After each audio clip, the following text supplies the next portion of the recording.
Hello, how's it going? Welcome to the first video I recorded on my new laptop. It is, as the title indicates, the 100th anniversary of the publication of Ulysses, my favorite book of all time.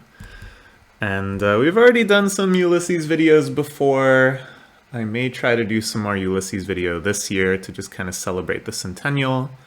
Of course, if you're like a big Ulysses fan, the real day for you is Bloomsday, which is the day that the actual book is set on. Like the events of the book take place on the 16th of June. So I imagine Bloomsday will be very, very big this year, and maybe I'll try to do something a little more structured and organized for that. But today I don't really have anything prepared. I just love this book, and I'll take any chance I can get to celebrate it. There's many aspects to think about as I scroll randomly through here. At every sentence I pause at, there's just a whole other world of reference and intertextuality, but then also aspects of the human condition, a sort of intertextuality, the codification and bringing to light of the inner workings of the mind.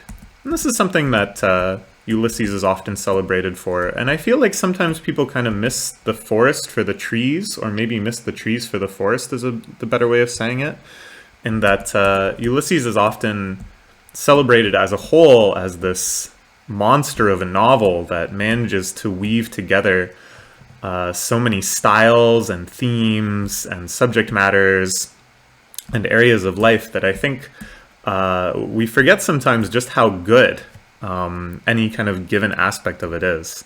So one thing that I really love about Ulysses that I wanted to talk about today is the sense of urban exploration in it.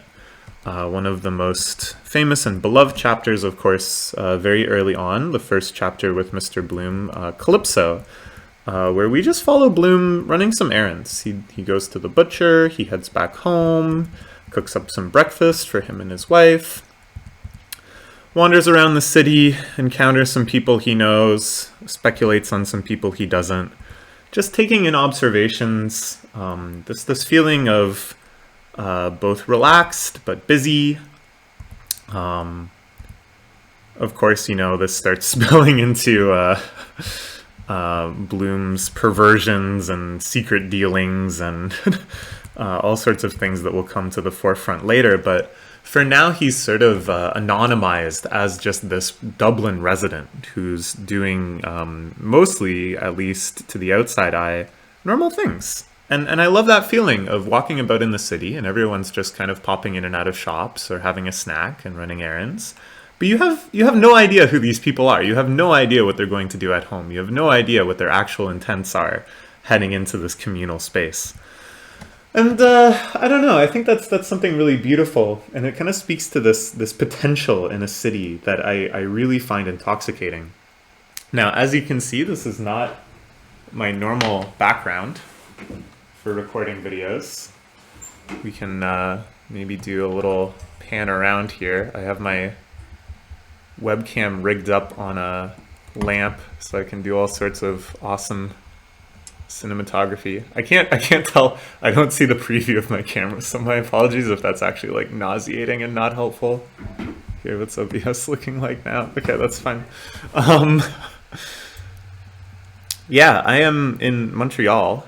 If you don't know, hello. OBS just crashed, but luckily it saved the video file of what I had recorded before the crash, so I'm just going to edit those two together. Yes, it is a rare instance of editing on the Keats the YouTube channel, because I don't feel like saying everything I said again. Let's get out of OBS quickly and not look at it again, because I think it was the tunnel of infinite videos that made it crash. Anyways, as I was saying, I'm in Montreal, and if you don't know Montreal, it's the second largest city in Canada. It has like 3 million people, I think, so a pretty major urban area. It's in the French-speaking part of Canada, in the province of Quebec. And I'd never really been here before. I'd spent maybe 3 days total, just as parts of little trips and stuff. And never really like explored the city that the way I have like Toronto and of course Waterloo where I live, or even cities like Tokyo I've spent a whole lot of time in. compared to Montreal, which, relatively speaking, is like in my backyard. Well, it's like a 6-hour train ride away, but that's, relative to Tokyo, that's my backyard. So I thought, you know what? Let's check out Montreal. So I'm here for a month. I have not like a ton of set plans. There's a few things I definitely want to see in the city. There's some people that I know that live here that I want to visit and kind of see like how they live here and stuff. What's up with their life in Montreal. But for the most part, I just want to kind of open myself up to, as I was saying, this potential of the city. That I feel like when you're in these urban spaces with so many people, so many ideas, so many businesses, so many opportunities just flurrying around you, that it's not really about what you see yourself doing, what you can imagine yourself doing, but the unimaginable, what can unfold beyond the confines of your expectations. And I think Ulysses really captured this spirit that if you think about Mr. Bloom's day, he actually already has a lot of things planned out. Beyond these chores, he has to go do some work at the ad agency that he works with for the newspaper, and then he has to go to a funeral. Of course, a pretty major event that occupies a big part of your day. But then after that, he sort of seems like he's at a loss. He gets some lunch, he wanders about, has a drink, has some more drinks, ends up in the hallucinatory vortex that is Cirque, and eventually links up with Stephen Daedalus, who of course is the other major character of the book. And then in my favorite moment, they just kind of journey to Bloom's home, having a prolonged, intimate, revelatory conversation. And if you think about, the prospects of Bloom's day, there's no way that he expected it would end on having this long conversation with someone, basically his acquaintance's son, where like the age gap is huge. They really have nothing to do with each other. Bloom is only vaguely aware of Stephen before this, and Stephen doesn't even know Bloom exists, as far as I know. And I think, that it ends up being such a profound, impactful moment for him. We're not really sure what the ramifications of meeting Stephen are for Bloom, as the book ends shortly after. But it seems like, this could be something that changes his whole way of thinking, or it could just be a fond memory. It doesn't really matter. It's more just that moment ended up having so much significance out of the whole night.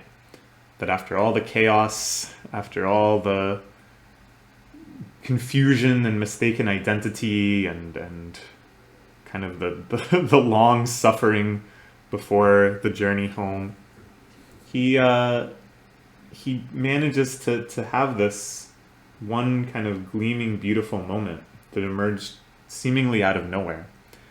And I think, I don't know, it's it's kind of like a double-edged sword to hope for the unexpected, to hope for the unimaginable. Because, to some extent, what I want to do in Montreal makes sense. I want to go to certain stores, I want to eat certain foods, I want to see certain people. But I think what really makes me so excited to be here, and what really convinced me to come, was the potential for the unexpected, was the fact that things could easily happen here that could never happen in my normal day-to-day life. I don't know what those things are, but I'm excited to find out. And I don't know, I think it was because I grew up on a farm, right? I knew nothing of the urban experience. I knew the rural experience, which is almost nothing.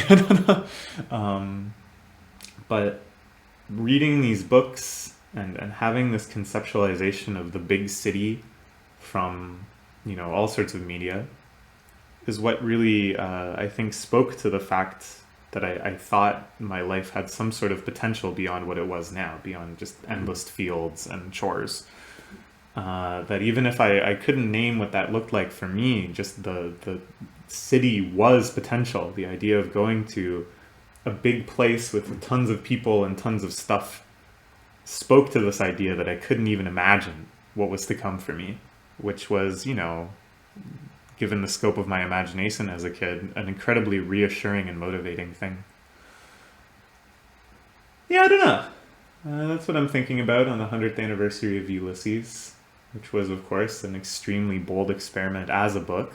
It was Joyce swinging for the fences and writing something that he knew would attract controversy, that would attract haters, that maybe nobody was ready for, that nobody could understand the brilliance of. There's a very famous line where he says, "I've put enough riddles in there that'll keep them guessing for 100 years."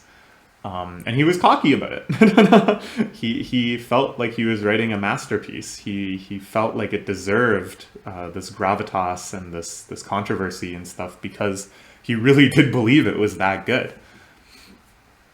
And I don't know, I just want to somehow capture that feeling in my own life. Like, you know, I don't consider myself as like an arrogant or egotistical person, but if you want to achieve great things, you have to kind of feel some potential for greatness within yourself.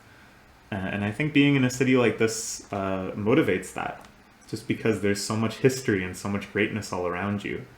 And the whole force of Ulysses is this swirling vortex of culture that empowers but intimidates Stephen Dedalus, that Stephen Dedalus feels like he's destined to crawl up through and to make his mark in. And yet he understands more than anyone just how overwhelmingly huge the force of history up until that point already is. So can I do the same? Can I be like the bold artificer at the end of Portrait of the Artist as an old man?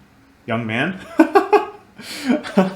I do feel old, but at this time I think I'm somewhere right between the ages of Stephen Dedalus and Mr. Bloom, so this book just continues to be all the more relevant and resonant for me.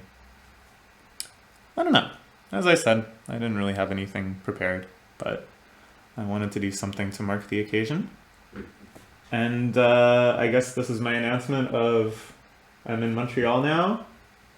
Hooray. I have one big piece of Montreal-related content planned, but it's only tangentially related. And I thought, I don't know, maybe I'll do some like vlogs if I'm out in the city or something and I don't feel too embarrassed. Make a quick video, check it out. I'm at this famous ancient cathedral or something. Could be fun. Let me know.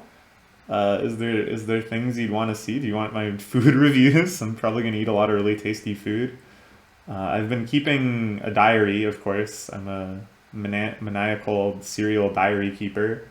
So maybe if you want to read that, you can read that when it's over. I don't know. But I'm going to try to make stuff. I want to make stuff. I'm all fired up about making stuff right now.